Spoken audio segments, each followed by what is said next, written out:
you've downloaded the 10x Your Energy sheet. Well done. This is your first step to getting you onto the next step, being really healthy and 10xing your energy levels. My name is Tanya and I help women to boost their energy, get great sleep, lose the weight, get healthy, feel amazing. And we do this by a simple structured method of remove, reboot, reset. But in this video, I'm going to talk to you about this one sheet that you have downloaded, and I have to say it is awesome. So what are you going to do with it? Hopefully you're not going to print it out and just put it on the top of the pile. You're going to print it out and put it on your fridge. And in this video, I want to show you how you can use it. Because I know that many women, myself included some years ago, we struggle with our energy. We struggle with our sleep. Weight always comes up for women. Even if you're skinny, you feel like you could do with losing some weight. Energy levels just seem to be sapped out of us. And there's a reason for that. And this sheet is going to show you where your energies can be boosted and where your energies are going to be sapped from. So keep watching. I'm going to give you the training now to show you how to use the 10x Your Energy fridge sheet. Okay, so let's dive into this awesome fridge chart. So we've got 5 columns, and I've put all the food groups and types and to kind of generalize. Some of them I've gone into a bit more detail.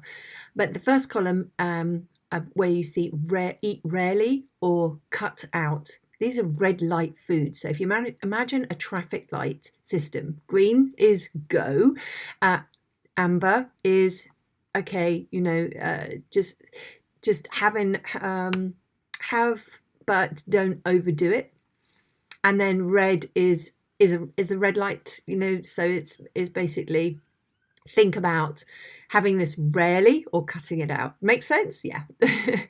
Okay, so we've got obviously alcohol for many reasons, and this one obviously is a stimulant. So when we have it, we feel great, but then the aftermath is we're going to feel sluggish and slow. We're going to reach for the carbohydrates that are sugary and so on, and just giving us a quick release of energy. And so we're just going to go into that vicious cycle of the ups and downs, and we're going to overeat and so on and so on. Energy drinks, yep, they might pep your energy up for a little bit, but they're not going to do you any favors, because with the aspartame in these kind of drinks actually increases your appetite, so you end up eating more, and I don't think we want to do that.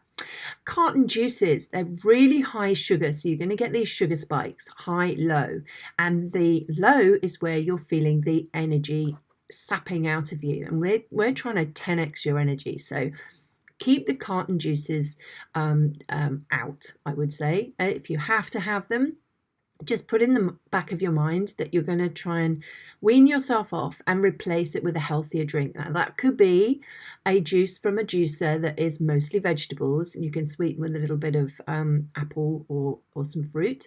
This is far more beneficial, and if you drink that on your empty stomach, then it's going to go straight to cellular level. Okay, all kinds of sugars, obviously.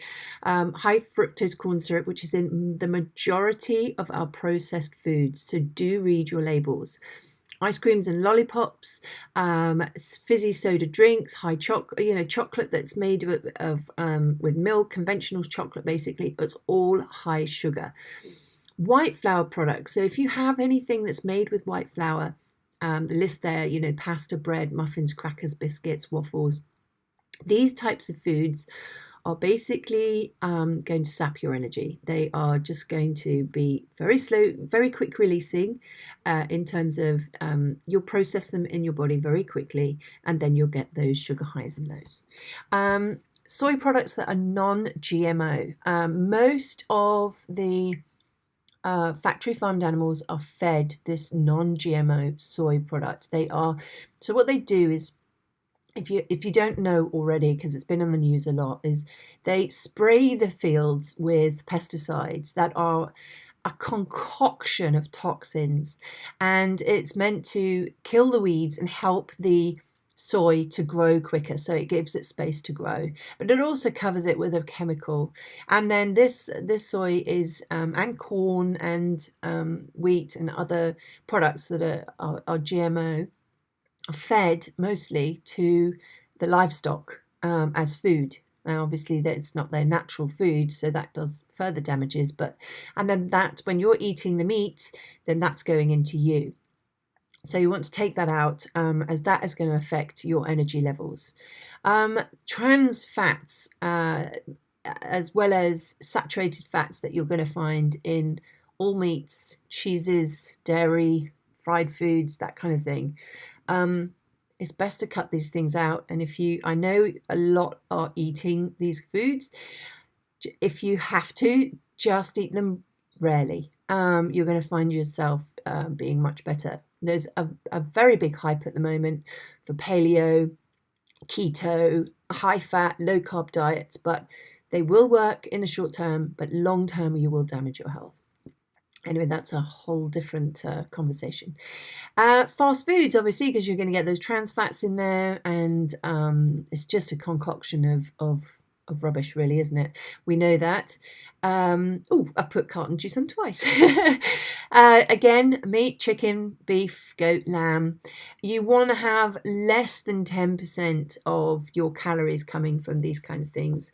If not, maybe around 5%, because through the China study, they found that any more, it triggers a cancer gene. So we just want to be careful about that. Processed meats, high on the carcinogenic list. So sorry to say, bacons, hams, and so on. Why are these going to sap your energy? Because they are basically fats and toxins that are in the foods, and that will affect your gut, will affect your brain, will affect your mood, will affect your energy levels. It's like a clock, and the inside of the clock is your body. It's an intricate mechanism that all works together. Coconut oil and palm oil. Oh, don't shoot the messenger. I know coconut oil has had it been in the health arena as being a healthy oil because it can take high heat, but it's actually high saturated fat, and it is a bad fat for us. So bad for the heart, bad for diabetes, bad for obesity. It is 100% saturated bad fat.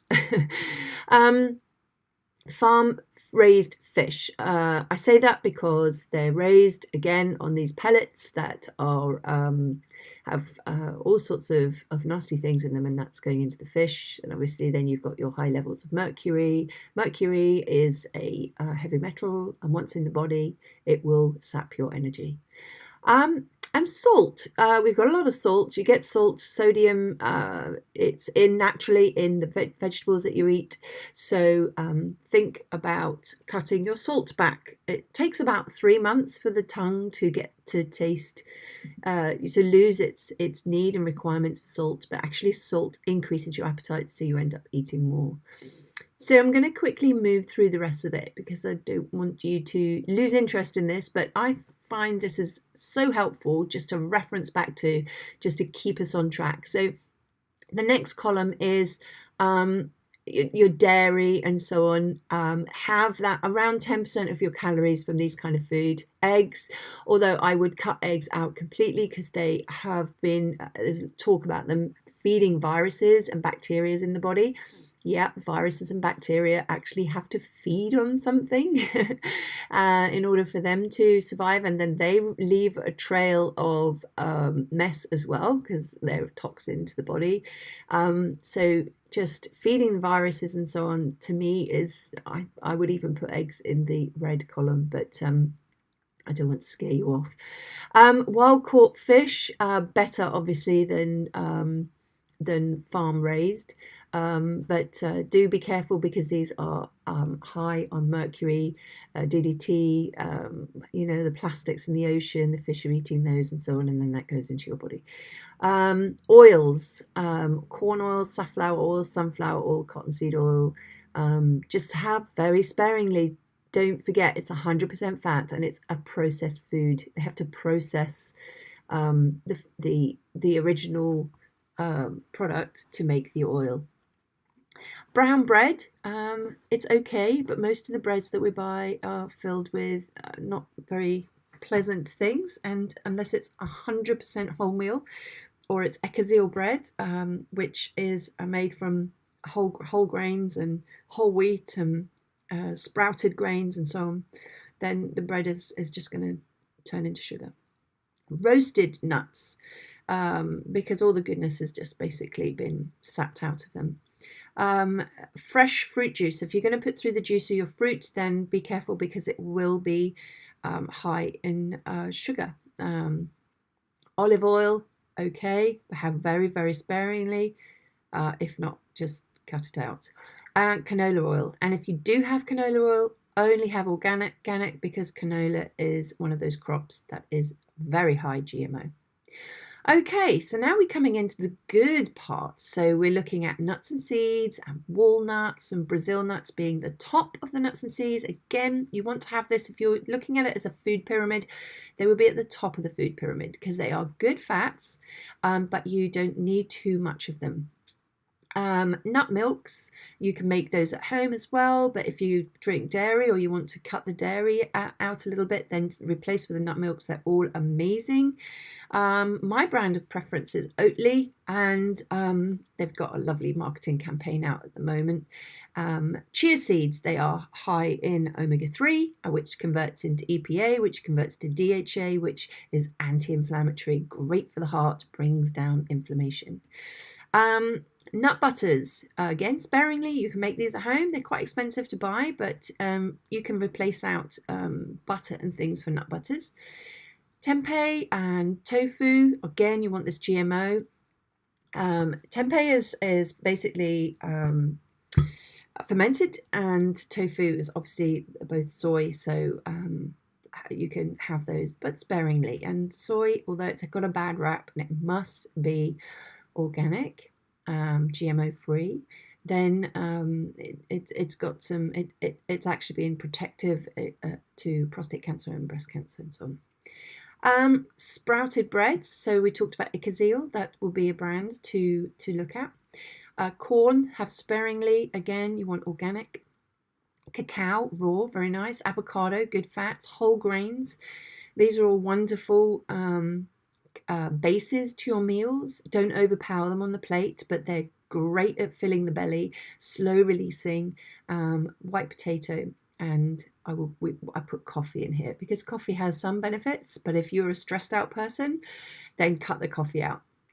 Okay, fruits and beans and legumes, amazing. Okay, all fruits are great. So apples are fantastic for anti-inflammatory. Anything wrong with your bowels, go high on the apples. Are very, very, very anti-inflammatory and calming, and they just do a great job of healing. Beans, lentils, and peas are high and great protein that can be processed by the body. And also, I mean, it takes maybe a couple of weeks if you're not used to eating beans, but I say give yourself a challenge. Go to the supermarket. Unfortunately, they're very hard to find. They should be the main aisle of foods along with the vegetables, but they're not yet. And you can do wonderful things with beans. In fact, you'll end up craving them. Tea, green tea is great. We know that's anti-cancer, and hibiscus tea, way up there for being a very good tea to be drinking. Soya in terms of like edamame and tofu with extra calcium, that's good. Miso soup, some fermented foods, quite good, and flaxseed oil, but sparingly. Again, it is a high fat, but if you've got arthritis or any joint pains or anything like that, then going high up with the flaxseed oil just for a small period is okay, but to ease the inflammation. But again, that's going to go rancid very quickly, so buy the smallest jar that you can if you buy it at all. And this is the last column. I get excited because this is the column you want to eat daily. Wow, 30 to 40% of your calories should come from this green column. And so look, all leafy greens. I mean, I've been in a chat room recently with the thyroid group, support group, and they are so scared of these greens, but they are mighty healing for not just the thyroid, but also, you know, anti-cancer. They protect the heart. Number one killer is heart disease. So shouldn't this be in our diet all the time? They protect against, you know, diabetes and obesity. And so fill up when you've got vegetables on your plate, you've got greens. Eat those first. It will buffer any inflammation that you're going to get. Let's say you're eating meat or dairy. It's going to cause inflammation in the body. It's going to inflame the heart and epithelial lining of the heart. It's just very healing. Which is why we also use those as a good base in our vegetable juices. Endothelial is the word I was looking for there. Endothelial lining of the heart, yes. So all vegetables, celery, love celery. I used to gag on celery. Now I can take it no problem, and I put that through the juicer and I just have a celery juice every single morning because it is so good for the minerals and the salts that are in the celery. Cucumber, onion, mushroom. Cook the mushroom without oil in a pan and they come up like sweeties. Radishes, sweet potatoes we know is always high on the nutrient list. Cruciferous vegetables, this anti-cancer, you know, protects you. Broccoli, bok choy, you can, obviously raw is best, but like bok choy, you can literally put it in the wok or the frying pan, no oil, just put a bit of vegetable stock, fry it up for a little bit with some onion, and bang, you've got a really nice, lovely meal. I would add some lentils in there as well. Cabbage, radishes, and sea vegetables. They're going to give you your iodine that your body needs, your thyroid needs. Spices, turmeric. I would have at least 1/4 teaspoon every single day. Fresh herbs, sprouts, and microgreens. So broccoli sprouts, the most powerful, 100 times more powerful than broccoli itself, packed with good protein. All berries, they protect the heart. Anti-inflammatory, antioxidant, anti everything that's bad for us. Grapefruit, pomegranate, papaya, lemons and limes, and every single day for the rest of your life, ground flaxseed. You can grind up the flaxseed in your NutriBullet, put it into the fridge and store it in the fridge and have 1 to 2 tablespoons a day. I go overboard and I have at least 3 or 4. And my good old faithful vegetable juices. These are what keep me feeling completely full of energy. So when you live in the green box, you're going to notice great results. Thank you for listening, and I'm just going to hand you back over. I want to just let you know about what's coming up. If you've enjoyed this, then just keep listening. So we've seen how amazing this sheet is, but this is just one part of my signature program. The signature program that I talked to you about in the beginning of Remove, Reboot, Reset. It's 3 simple step process. And I've guided hundreds of women successfully through this formula, and it works every single time when you apply it. So what I've done is I've put a webinar together, and in the webinar I'm going to just guide you through and show you how this one piece that I've given you today fits into that big structure. It's only 30 minutes, and at the end there's Q&A, so you can ask me questions, but it's a time to really get to understand how to boost your ultimate health. And that's why I've called it the Ultimate Health Masterclass. It's only 30 minutes, so if you want to sign up and just get to know a little bit more, then just click the link below and join us on the next webinar. Thank you for watching.